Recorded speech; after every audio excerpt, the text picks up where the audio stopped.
First, you have some time to look at questions 1 to 5.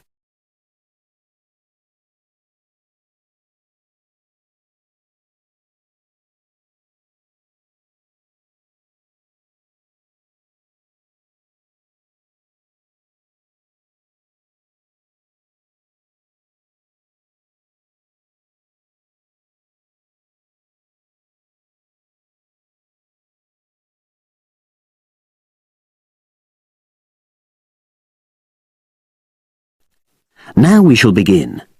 You should answer the questions as you listen, because you will not hear the recording a second time. Listen carefully and answer questions 1 to 5.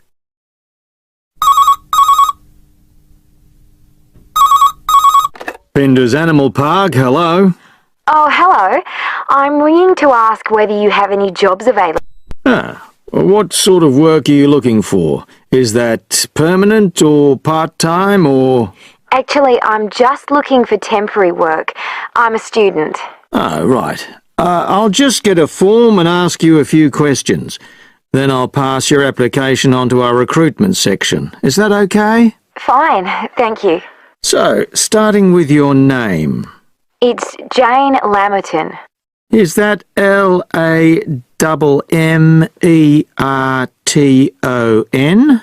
There's only one M in it. Oh, right. And your address? It's 42 West Lane. Right. And is that in Exeter? Yes. Okay. And can you give me your mobile phone number?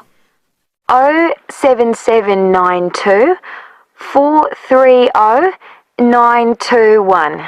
Right. Now, the next thing is, when are you available to start work? I finish college on the 8th of June. That's in 3 weeks' time. But I can't start work till the 11th because I've got a hospital appointment on the 10th of June. No problem.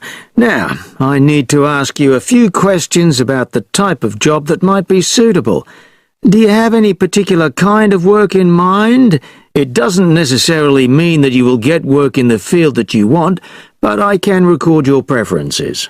Well, I'd do anything, and I have worked as an assistant animal keeper before, when I was still at school, but I'm studying at a catering college now, and I'd really like to get some experience as an assistant cook if possible. Right, so that's your first choice.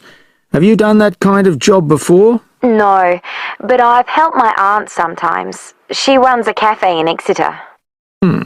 Would you say you've got any relevant skills then? Well, I'm used to using the kind of equipment you usually find in a kitchen. Before you hear the rest of the conversation, you have some time to look at questions 6 to 10.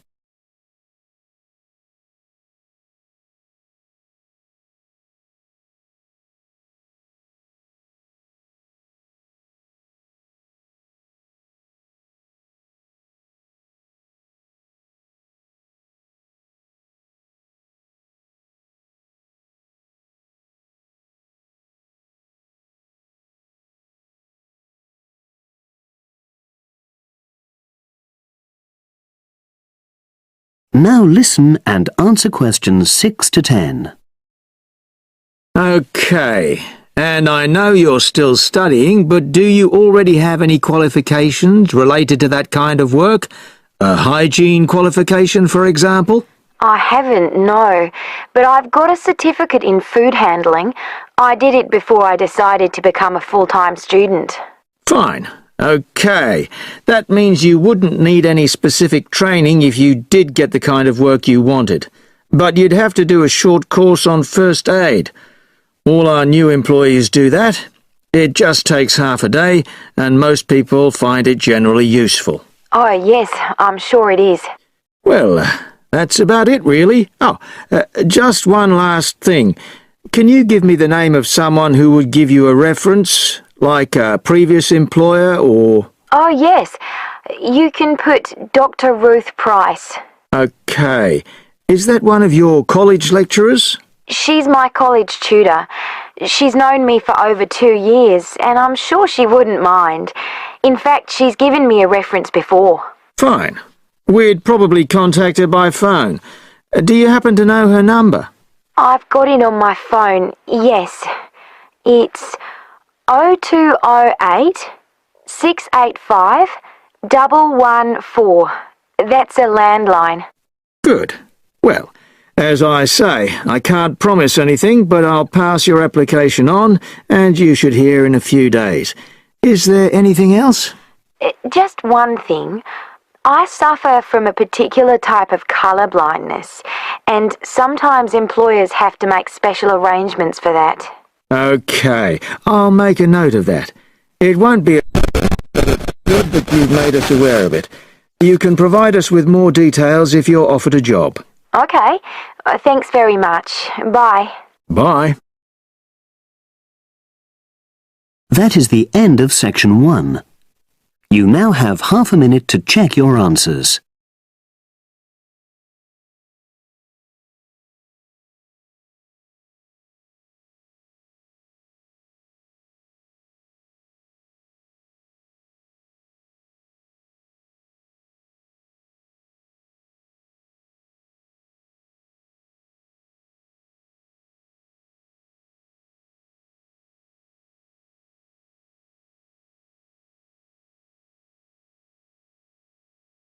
Now turn to section 2. Section 2. You hear a club leader giving information to a group of young people who are planning to do a 2-week holiday course at the Tamerton Centre. First, you have some time to look at questions 11 to 15.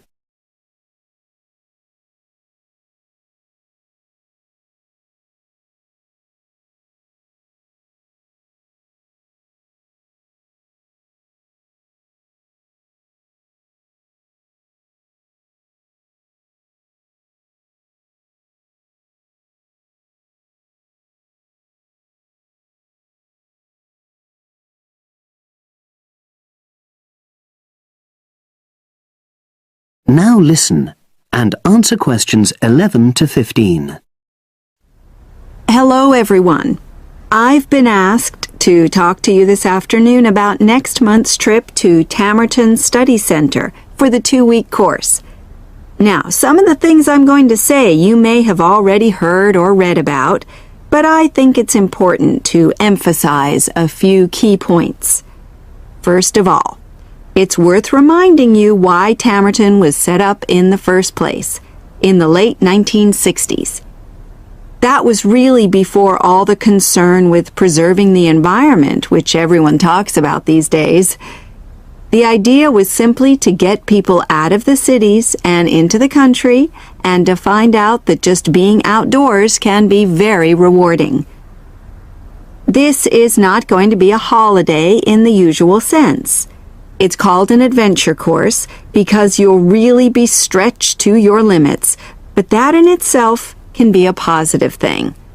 The group I took last year, for example, said that although they actually felt pretty weak and exhausted all the time, it really made them learn a lot about themselves and increased their confidence. And in the end, that's the most important thing. Now, all of you knew about policies at Tamerton before you signed up for it, so you know that in many ways it's quite old-fashioned. You don't have a lot of choice in what you do. But something which I think makes the place so special is that you get to try so many different things every day. For instance, one day you'll do climbing, and the next you'll be surveying rock pools. It's not intended that you become an expert in any of them. It's more like a taster, which you can follow up if you want. And there isn't a lot of free time.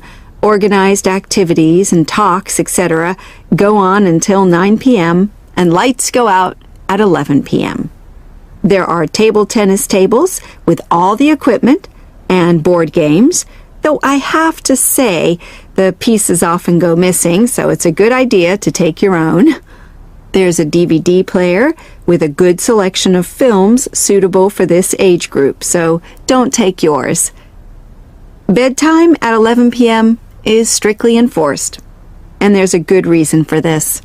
You're all under 18, and we organizers need to know that all group members are accounted for in the house as we close for the night. And of course, you'll be so exhausted anyway that you'll be too sleepy to want to cause any trouble. Now you have some time to look at questions 16 to 20.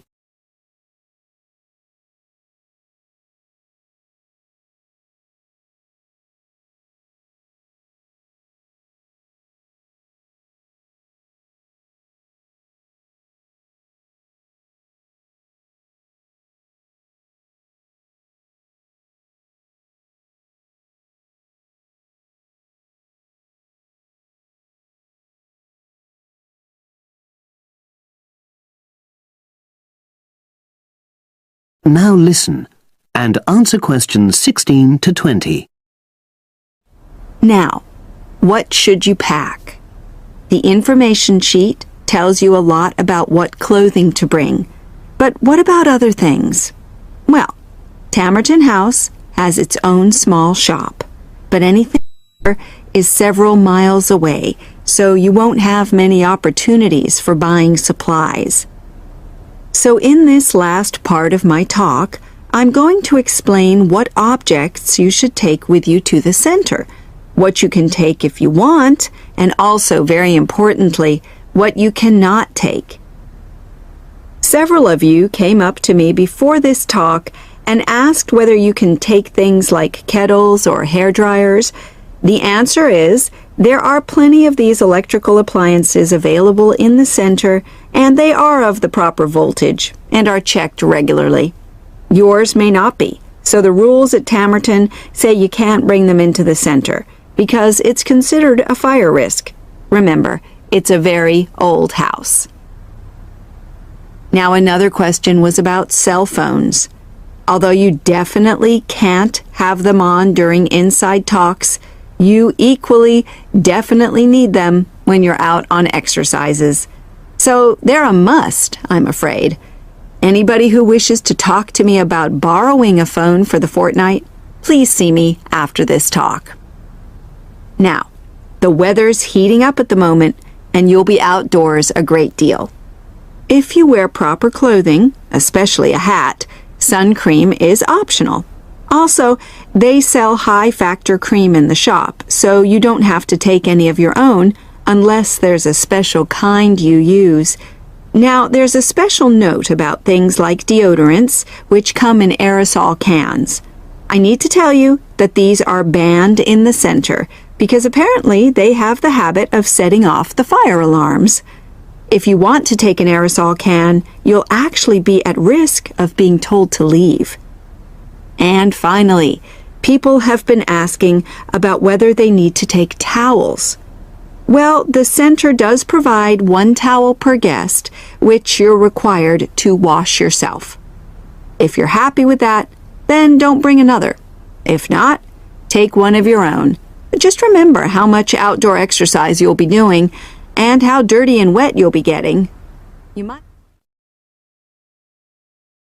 That is the end of section 2. You now have half a minute to check your answers.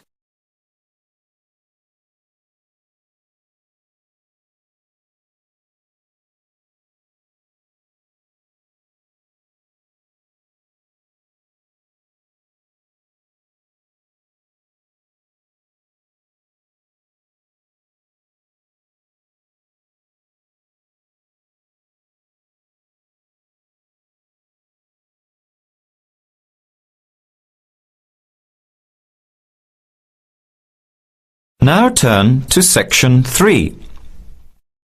Section 3.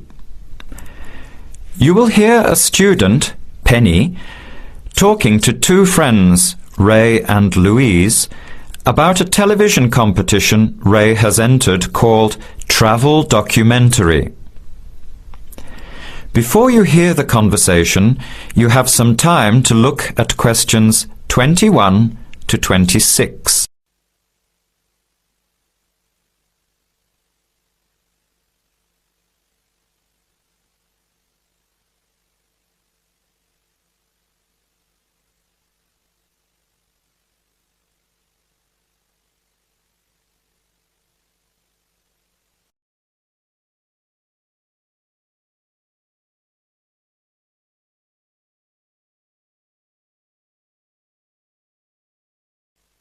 Now, listen carefully and answer questions 21 to 26.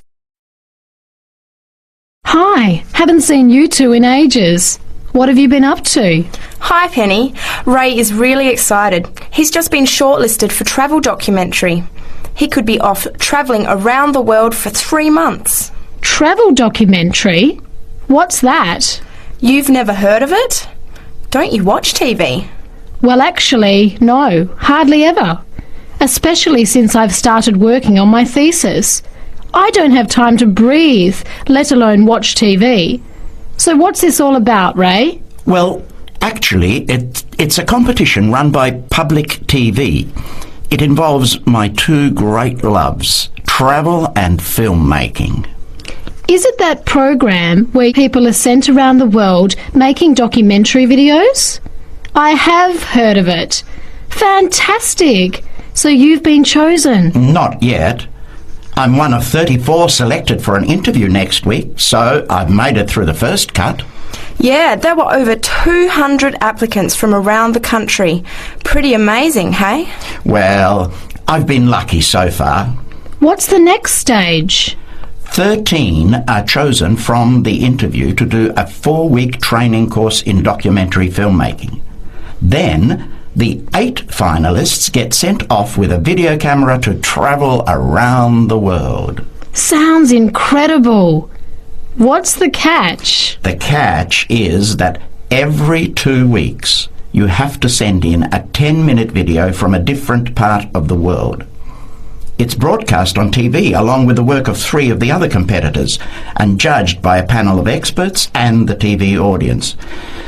So you're under a lot of pressure. Wow, I guess so. You mean you're on television every 2 weeks? Yep, that's right. But first I have to be selected. Do you have to have any filmmaking experience to apply?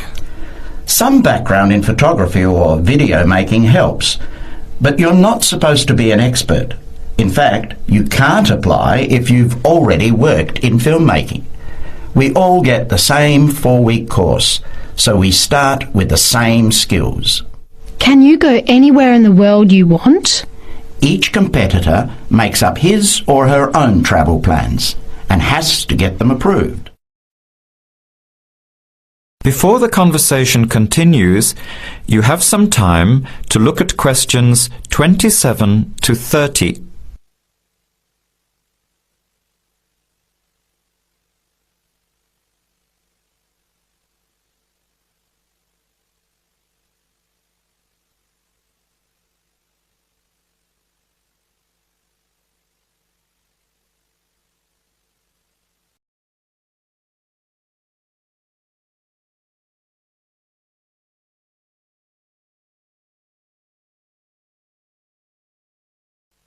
Now, as the conversation continues, answer questions 27 to 30.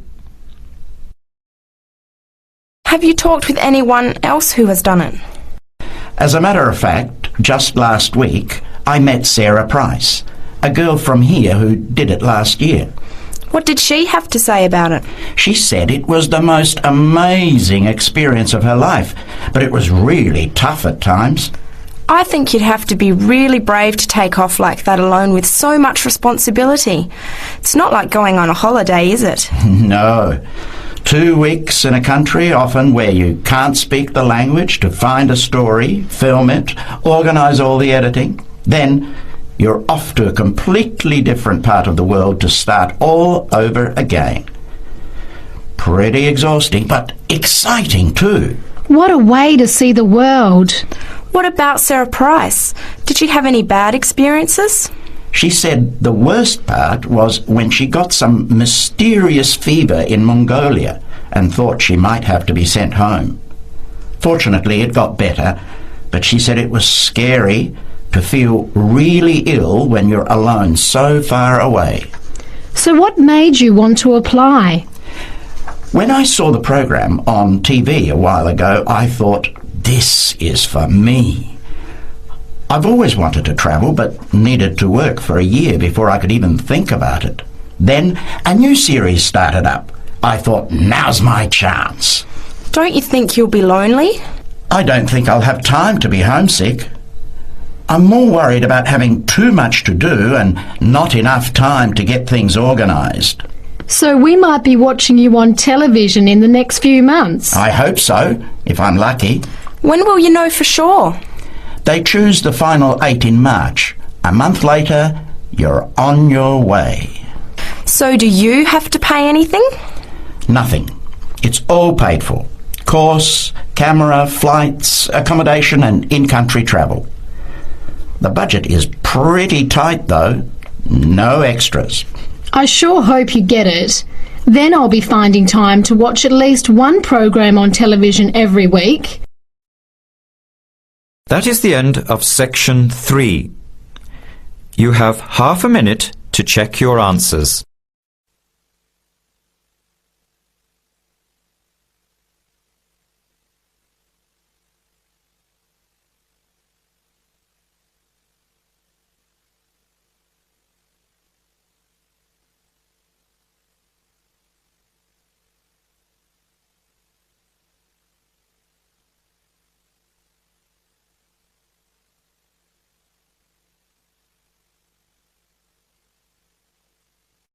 Now turn to section 4.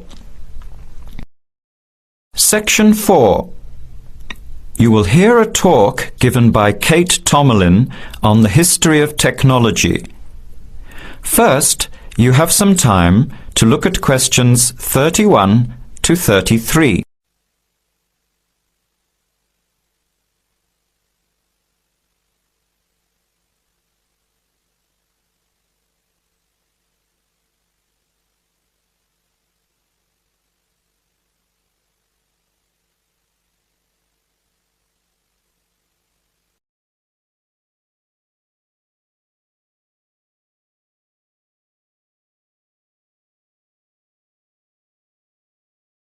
Now, listen carefully to the talk and answer questions 31 to 33.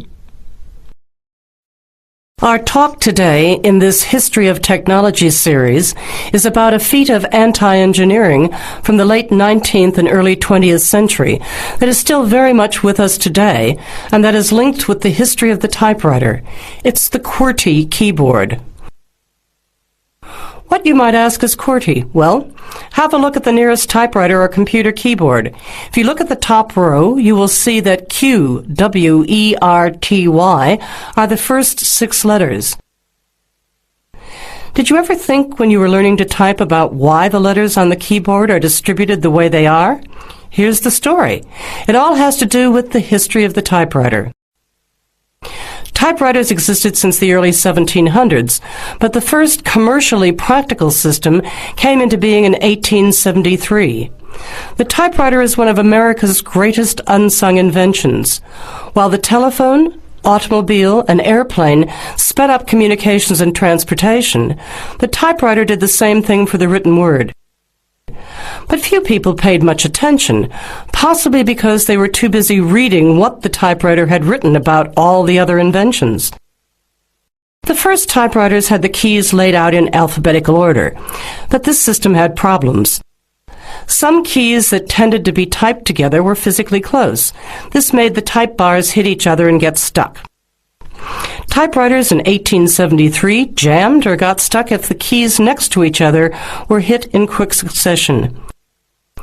To solve this problem, in 1878, the QWERTY keyboard was developed, spacing frequent letters away from each other and therefore reducing the number of jams. It was not specifically designed to slow down typists, as is generally believed, but the keyboard did create a built-in inefficiency for typists. The most common keys are scattered all over the keyboard rows, many on the left side. Right-handed people have to use their left hand, which is the weaker hand. Typewriter technology improved, doing away with the original rationale for the QWERTY distribution, but the keyboard remained. In spite of its inefficiency, it is the keyboard we all use today. Now you have some time to look at questions 34 to 40.